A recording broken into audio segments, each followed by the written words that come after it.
Ngopi guys, ngopi.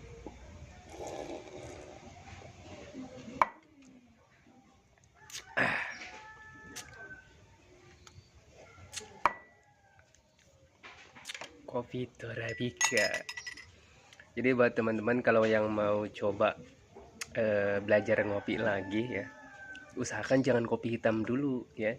Kopinya yang ya kopi-kopi kayak Good gitu ya, teman-teman, tapi dikit-dikit ataupun Nescafe gitu. Kalau saya gitu ya, teman-teman, awal-awal nyoba ngopi.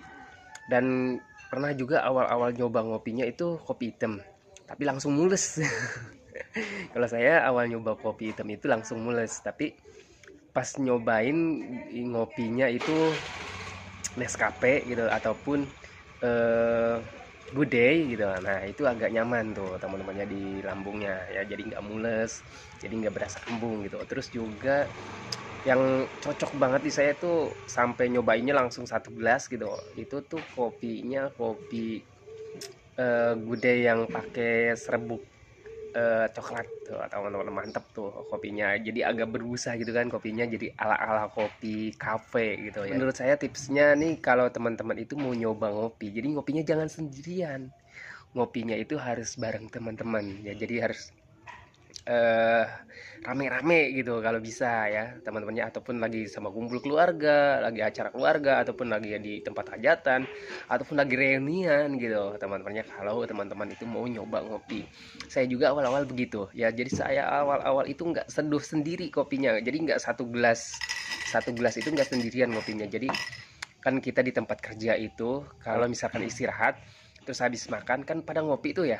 Nah, pada ngopi terus kan saya nimbrung, biasanya ada yang kopinya Good Day, ada yang kopinya Indocafe ataupun Nescafe gitu ya. Terus juga ada yang kopinya Torabika, biasanya macam-macam ya, kalau misalkan teman-teman itu masing-masing selera kopinya. Nah, saya itu awal-awal nyobanya kopi hitam ya, kopi hitam kapal api gitu ya. Nah, saya nyoba itu, habis nyoba itu selang beberapa, adalah setengah jam gitu ya, kok tiba-tiba mules gitu ya, teman-teman. Nah, itu ya teman-teman, terus lalu ke hari esoknya lagi saya nyobanya lagi kopi yang lain ya, punya teman juga, seteguk dua teguk gitu, teman-temannya ikutan ya, sambil sebat, ikut tebat juga. Nyaman aja tuh ya kalau misalkan kopinya kopi misalkan Good ataupun Nescafe gitu ya. Nah, terus saya nyoba besoknya lagi 1 gelas ya, saya bikin sendiri, saya beli 1 gelas itu Good ya, saya coba. Terus Good juga yang yang ada eh, budaya apa tuh namanya, yang ada coklatnya terpisah gitu teman-temannya. Nah, itu saya ngopi sendirian 1 gelas dan itu nyaman-nyaman aja teman-temannya. Nah, asalkan jangan berlebihan sih menurut saya, kalau misalkan sehari untuk coba-coba ya mungkin setengah gelas, dan kalau bisa sih usahain kayak saya gitu ya, cuma 1 teguk 2 teguk gitu aja. Tapi kalau misalkan udah terbiasa nih, nah jadi sehari itu jangan sampai 2 gelas kan. Kalau misalkan dulu sebelum terkena gangguan aslam itu saya kan ngopi tuh biasanya sehari 2 atau 3 gelas gitu.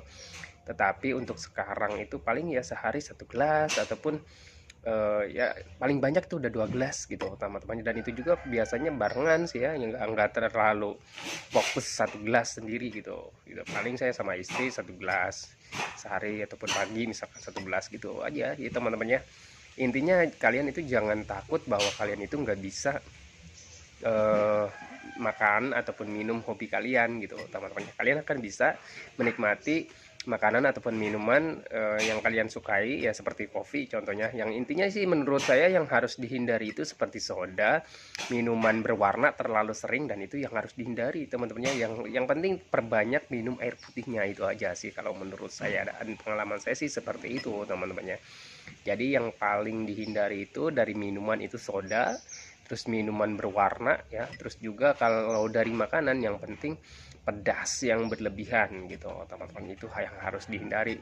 Jadi kalian itu jangan khawatir bahwa kalian itu akan terus-terusan makannya itu dibatasi gitu teman-temannya, bukan dibatasi ya, dipantang gitu. Kalau misalkan dibatasi tetap harus dibatasi gitu teman-temannya, dan saran dokter juga memang harus dibatasi gitu teman-temannya. Pola hidup ataupun pola makan yang sehat itu harus dibatasi. Bukan berarti dibatasi ini bukan berarti kalian itu nggak boleh makan makanan kesukaan kalian ataupun favorit kalian gitu, tetapi dibatasi ini dalam eh, porsi yang tidak berlebihan gitu. Seperti misalkan pedas ya, misalkan pedas itu ya jangan terlalu pedas ya, kasihan pencernaan kalian. Terus juga misalkan dari santan ya jangan juga berlebihan gitu. Kalau misalkan kalian mau makan ya makan aja, cuman yang jangan berlebihan gitu ya teman-temannya. Kalau misalkan kalian serba dipantang itu, kalian itu nanti bisa jadi stres, depresi gitu teman-temannya. Jadi makan ini itu kalian itu serba dipantang, serba takut ya, nanti ya malah makin takut ya, kaliannya malah makin takut, makin stres, makin depresi. Karena kalau misalkan stres itu bisa mempengaruhi ke pencernaan kalian, utamanya lambung gitu teman-teman ya. Jadi bebaskan aja ya, bebaskan aja hati dan pikiran kalian itu, usahakan senang, usahakan bahagia gitu. Menurut saya seperti itu sih teman-teman ya. Kalau misalkan kita contoh aja nih, makan pantangan, kalau misalkan kalian sendirian di rumah mencoba makan pantangan, itu kalian akan terus mikir bahwa makanan ini makanan bisa membuat asam lambung kalian kambuh ataupun GERD kalian kambuh gitu teman-temannya. Tetapi kalau misalkan kalian makannya rame-rame ya, kalian misalkan lagi kumpul keluarga ataupun lagi kumpul reunian sama teman-teman, itu kalian ketika nyoba makan pantangan itu nggak akan mikir ya, nggak akan mikir bahwa ini makanan pantangan ini akan bisa membuat saya kambuh. Itu nggak akan mikir seperti itu kalau misalkan kaliannya makannya bareng-bareng. Pengalaman saya seperti itu. Ketika kita lagi asik ngumpul ngobrol sama teman-teman kita, sama keluarga kita, kita asal comot aja tuh ya. Biasanya sepengalaman saya begitu, asal comot aja, makan, comot makan, comot makan. Nah gitu aja teman-teman ya. Nah kalau misalkan kalian terus lakukan hal seperti itu setiap hari, nanti lama kelamaan itu akan terbiasa, pencernaan kalian akan terbiasa. Karena ketika kalian tidak banyak mikir, itu lambung kalian nggak akan respon teman-teman, nggak akan merespon bahwa ini adalah makanan berbahaya gitu teman-teman ya. Kalau misalkan pikiran kaliannya tidak berpikir seperti itu, maka pencernaan kalian itu akan santai aja gitu teman-teman ya. Karena yang membuat sensasi ya di lambung kalian ataupun di pencernaan kalian itu adalah pikiran kalian sendiri. Karena kalian selalu menganggap bahwa kalian itu sakit gitu teman-teman, bahwa kalian itu sakit, bahwa makanan ini adalah musuh saya, makanan ini adalah yang bisa menyebabkan saya sensasi kambuh gitu teman-teman ya. Jadi mulai dari sekarang stop aja ya, stop mendiagnosa diri kalian dengan penyakit yang berbahaya gitu teman-teman ya. Jadi untuk makanan itu sebenarnya ya cuma beberapa persen sih penyebab sensasi gitu. Kalau misalkan kalian pikirannya rileks ya, rileks, jadi nggak selalu menganggap makanan itu sesuatu hal yang bahaya, sesuatu hal yang bisa menyebabkan kalian kambuh ya, itu nggak akan ada terjadi sensasi. Dan ketika ada sensasi pun, ketika pikiran kaliannya tidak merespon bahwa sensasi ini bukan sensasi yang bahaya, ya nggak akan terjadi apa-apa. Tetapi kalau misalkan kalian ketika ada sensasi tapi pikiran kaliannya menganggap sensasi itu adalah sensasi yang berbahaya, ya kalian akan mengalami yang namanya kecemasan dan ketakutan yang berlebihan gitu teman-temannya. Jadi intinya ketika kalian ingin memakan sesuatu, makan aja ketika tidak berlebihan, dan ketika pikiran kaliannya rileks, tidak menganggap sesuatu sensasi itu yang berbahaya, maka kalian akan cepat sembuhnya gitu teman-teman ya. Karena hampir 70% semuanya adalah dihasilkan dari pikiran-pikiran kalian sendiri gitu teman-teman. Bahkan kalau misalkan di luar sana ya itu 90% katanya, 90% itu sensasi yang dirasakan ataupun penyakit yang dihasilkan itu semuanya dari pikiran. Tetapi kalau misalkan kita di Indonesia, mungkin menurut saya 70%-an lah ya dari pikiran, itu selebihnya dari makanan gitu teman-teman.